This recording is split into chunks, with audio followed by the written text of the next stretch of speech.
और इस बीच आपको सुनवाते हैं आम आदमी पार्टी के राज्यसभा सांसद संजय सिंह क्या कुछ कह रहे हैं।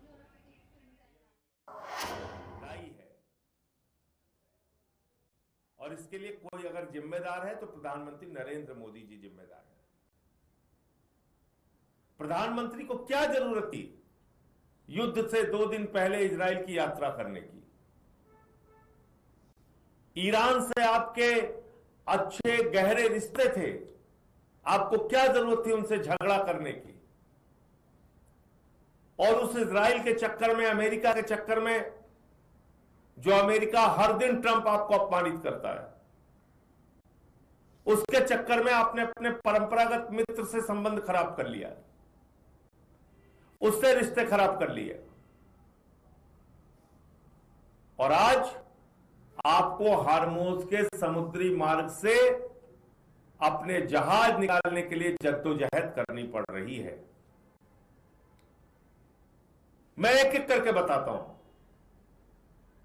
प्रधानमंत्री इजराइल की यात्रा पे गए, उसके बाद 2 दिन के बाद अमेरिका और इजराइल ने हमला कर दिया।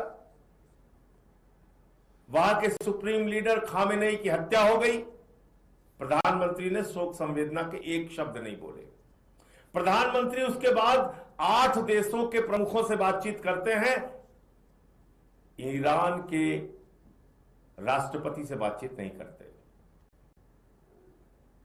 प्रधानमंत्री और विदेश मंत्री अमेरिका और इजराइल का गुणगान करते रहते हैं। समय बीतता जाता है, 12-13 दिन हो जाते हैं। इस बीच प्रधानमंत्री जी ने अपने दोस्त अडानी से कहा, यही आपदा है, यही अवसर है, देश गैस के संकट में है, आप 3 गुना ज्यादा दाम में गैस बेचिए। वो 3 गुना ज्यादा दाम में गैस बेच रहा है। और उसके बाद की घटनाओं पर भी प्रधानमंत्री खामोश रहे। 160 स्कूली बच्चियां मार दी जाती हैं, प्रधानमंत्री खामोश। हमारे मेहमान के रूप में आए हुए ईरानी नौसेना के जहाज को वापसी में उड़ा दिया जाता है अमेरिका के द्वारा। 100 से अधिक नौसैनिक ईरानी मारे जाते हैं, हमारे मेहमान मारे जाते हैं, प्रधानमंत्री खामोश, कुछ नहीं बोलते। क्योंकि उनको लग रहा था ट्रंप और इजराइल तो इतनी महाशक्तियां हैं, वो तो ईरान को बिल्कुल मिटा देंगे, फिर हम भी उनके साथ खड़े होकर नाचेंगे। मेडल पहन के नाचा ही था उन्होंने। लेकिन ऐसा हुआ नहीं। युद्ध लंबा खिंच गया, देश संकट में आ गया, और तब प्रधानमंत्री ने ईरान के राष्ट्रपति से बातचीत की। मैं पूछना चाहता हूं कि आप जानबूझ के देश को संकट में क्यों डालते हैं? आपकी क्या विदेश नीति है?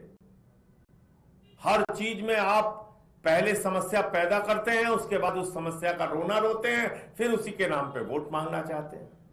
देखो देखो हमारे साथ तो ये हो गया, देखो देखो हमारे साथ तो विपक्ष खड़ा नहीं हो रहा है। ये तो पहले दिन से हम लोग कह रहे थे ना कि राष्ट्रपति से बात करो। आपने 13 दिन का विलंब क्यों किया? जब दुनिया के 50 देश बातचीत कर चुके, तब आपने बात क्यों किया? पहले बातचीत क्यों नहीं किया आपने? तो देखिए, लगातार विदेश नीति को लेकर सरकार को घेरते हुए आम आदमी पार्टी के राज्यसभा सांसद नजर आ रहे थे। यहाँ रुक रहे हैं, छोटे से ब्रेक के लिए, जल्द हाजिर होते हैं।